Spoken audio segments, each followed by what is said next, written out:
siguro wala pa ta maka 10% sa recount, first day pa lamang daghan na kaayong nakita mga discrepancy o mga anomalya. Susama ni anang dapat na election result, pero dito sa mga balota, mga ballot boxes, naipipila na walay election result.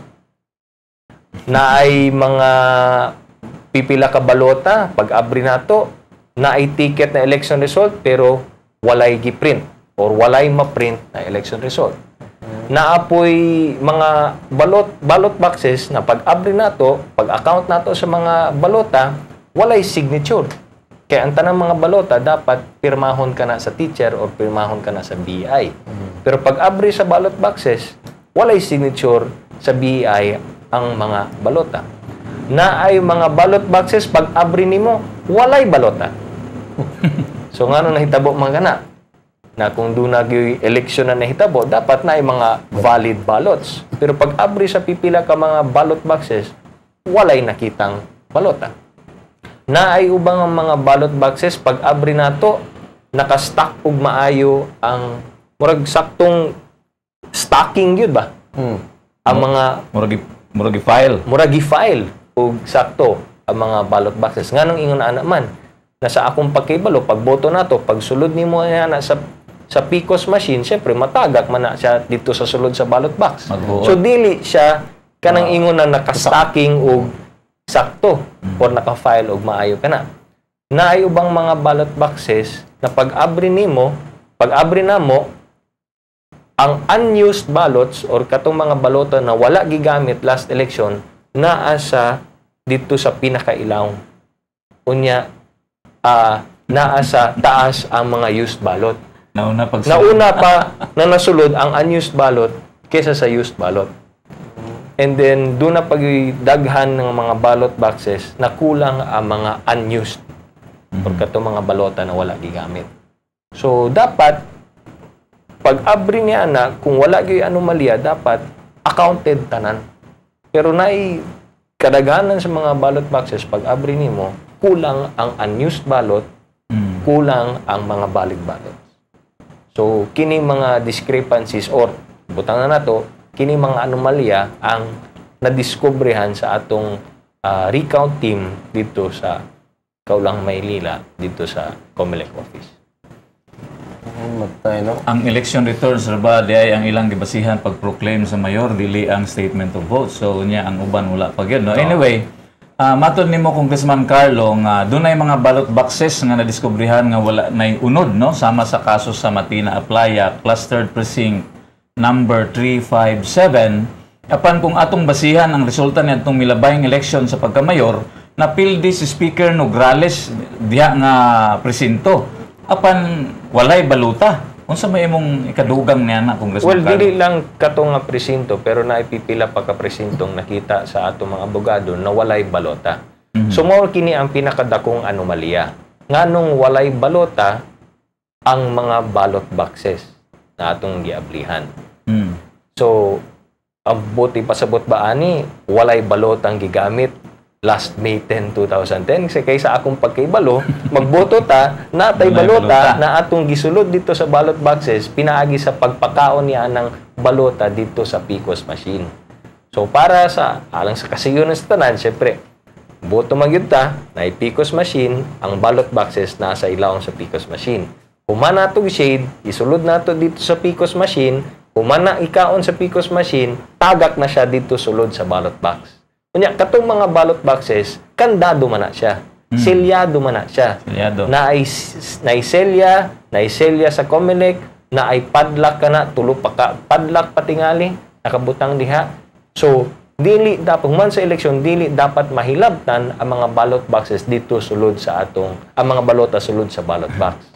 So, ang pinakaunang pangutana, nganong naamantay mga ballot boxes na pag-abri nato para sa recount, walay balotang nakita dito sulod sa ballot box. Kung doon naman naka-file. Kini usa. Kini mga ballot boxes usa na walay balota. Dili ba dako kaayong question mark na kana? Dili ba dako na kaayong anomalya kana? Kay unsa may possibilities na atong ginatan-aw karon kung walay unod ang ballot box. Number one possibility, wala gyud nagboto dito sa presinto. Di ba? Kay wala may unod ang ballot box. So sa ato pa, walay gipataon nga balota dito sa PCOS machine, maunang walay natagak nga balota dito sulod sa ballot box. Or, number 2, basig human sa eleksyon, giabrihan ang ballot box o gikuha ang unod sa ballot box. Or gikuha ang mga valid ballots dito sulod sa ballot box. Now, either way, dakong anong maliya ka na.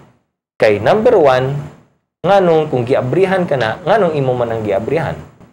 Nganong gikuha man imong unod niya ng ballot box. Dili man dapat hilabtan ka na, labi na kabalo kita na mag-recount ta. So sa ato pa, nahilabtan yun ang mga ballot boxes. Ballot boxes. O gikawat nila ang mga balota. So nganong kawaton pa man na. Tulubagon sa Comelec na. Ha? Taga-Comelec ang mutubaga na. O taga-Comelec or ang BEI. Kay duha laging possibilities. Either walay nahitabong pagboto or election dito sa mga presinto, which is highly unlikely, kay doon na may na-transmit na result kuno, or basi maugid ka na ang nahitabo, wala ta kabalo, or human sa pagboto na to, gikawat nila ang mga ballot boxes sulod sa, ang mga balota sulod sa ballot box. So, depende kung unsa bay nahitabo. Diba? So, pwede ang atong questionan diha, ang BI, pwede po ang questionan nato ang mga Comelec officials. Pwede po ang custodian sa warehouse kung asa gipantago ang mga ballot box. Diba? So, kana siya, mo na siya ang pangutana. Pero matingala ka lagi, nganong makuha man ang mga ballots dito sulod sa ballot box, na naa pa may kandado pa lang pagtanaw na mo sa ballot box, kandado lamang gihapon ang ballot box. Nya na pa may seal sa Comelec. So ang ikatulong nga posibleng nahitabo ingon sa mga abogado basig nagkaroon og switching. Kato lang nasayop sila pag switch kay ang gi-switch katong ballot box na walay unod. So namali sila sa pag-switching. Sa ilang pagdali-dali. Pwede po doon na. So, the fact na walay balota sa sulod sa ballot box is dako na kaing question mark ka na. Okay, nice gutan sab nimo Congressman Carlo nga doon na po'y nadiskubrihan no sa maong recount nga ang ubang mga ballot boxes sama sa kaso sa Barangay Matina Crossing no sa clustered precinct 385 ug Barangay Maa clustered precinct number 323. Walay mga election returns or ER no. Sayod mi nga pildi sab si Speaker Nograles ditong dapita no sa maong presinto. Ang unang pangutana Congressman Carlo, unsa kining ER ug ang ikaduha unsay implikasyon sa ballot box nga walay election returns? Kung sama sa akong ingon, ang election results or ER mao kini siya ang murag mugawas nga resibo human nga iphon sa makina or sa PCOS machine ang suma total sa tanang boto sa tanang kandidato. Kay human nato og human sa election, human sa pagboto nato na may pinduto ng BEI diha para mag-generate report no ang PCOS machine. Kining report mao kini ang election results kundi diri nato makita ang resulta sa tanang kandidato suma total dito sa mga presinto. Now, human sa election, kanang ER dapat isulod po na dito sa ballot box. Or isulod isulod na siya dito sa ballot box kay para kung naa may recount natay basihanan, no? Ang ERs ginahatag po na sa mga political parties, etc., etc. Now, unang pangutana, nganong wala may ER ang pipila ka mga ballot boxes for recount? Ang kaduhang pangutana, nganong naa may mga ERs na walay na print na resulta? Unya, naapag yung mga ERs na amburado lang ang resulta ang for mayor, congressman o vice mayor. So, kini ang mga questions karon sa atong mga abogado na dapat punta kay mao kana siya ang ER man ang basihanan nato para sa kay wala man tay statement of votes, ang election results man ang basihanan nato nila sa pag-proclaim sa mga kandidato, nganong naaman tay mga ballot boxes na walay election results. So, pangutana diha, kung walay election results, unsa ang nahimong basihanan nila sa pag-proclaim? Kaya syempre, wala may statement of votes ang Davao City, murag i-manual na itong isuma total ang election result sa tanang presinto. Mauna siya ang naitabo diri sa Davao City. Pero kung naa may pipila ka mga ballot boxes or mga presinto na walay na generate na election results, sa ato pa, dili kumpleto ang suma total nga resulta sa mga kandidato na gipamproclaim sa COMELEC. Mao na siya ang lisod niya. So the mere fact na walay election results, ang pipila ka mga presinto, dako pud kaayong question mark kana. Na dapat unta naamanay mga election results na gi-generate ang tanang mga PCOS machine sa tanang presinto dinhi sa syudad sa Davao.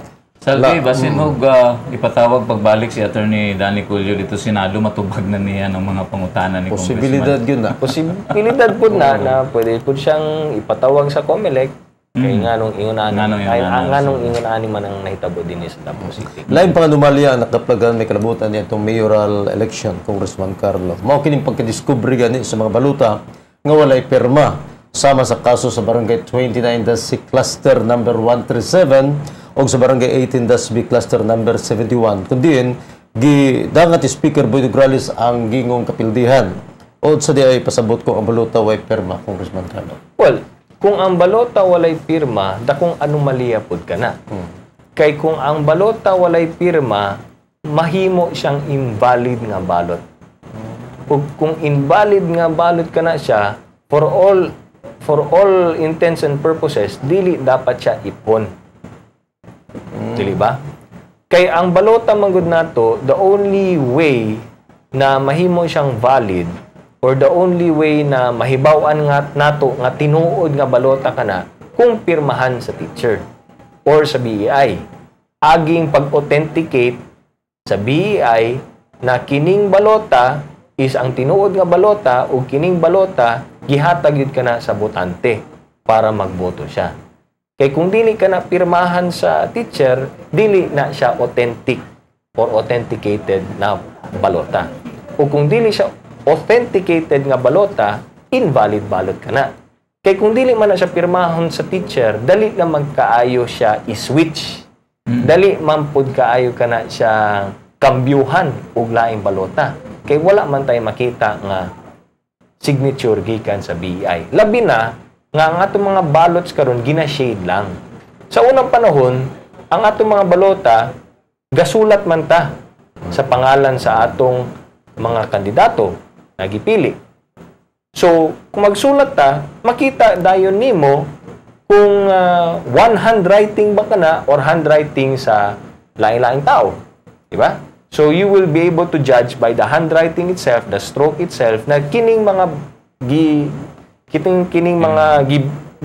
mga sulat dito sa balota, dili lang ka na gisulat sa usa lamang ka tao. O sa ato pa, usa lang katawang ni boto para sa pipila ka mga botante, di ba? So, labi na karon na puro shading lang, unsaon nato pag-authenticate karon ngat kung tinuod ba kana or dili, except through the BEI sa signature sa BEI. Kung walay signature ang BEI, liman ka. Pwede ta mag-xerox sa lang o balot ani o niya ikaatol lang shadean ka na siya o niya kambyuhan na lang nato kini mga balota. Dili ba? But because na signature sa BEI, at least authentic na siya. Pero kay walay signature sa BEI, malay ba natin gi-switching yung mga ballots na yan? Eh pwede man na siya gikambyuhan og laing balota. Kung mamatuda ni, sa ito padaghang mga involved nga mahilambigit ni, mapasa ka yung kaso. Yes. O gana ang mahitabo karon. Pero kini ang dakong anomalya. Saan ka naman nakakita ng balota na walay pirma gikan sa teacher? Nya puro shading lang. Sa ato pa, kung walay shading, that is not the correct ballot or that is a fake ballot. Kaya pwede man ako ka nakambyuhan og laing mga balota na ako lang tong gi-shadean. Kaya wala may pirma gikan sa teacher. Sa ato pa, ang theory sa mga lawyers, ang katong mga valid na ballots na dunay ang tinuod na ballots na dunay pirma sa BI basig na switch to og laing balota. Kato lamang wala mapirmahan, walay pirma ang BI dito. So sa ato pa dali lang kayo i-switch ka na.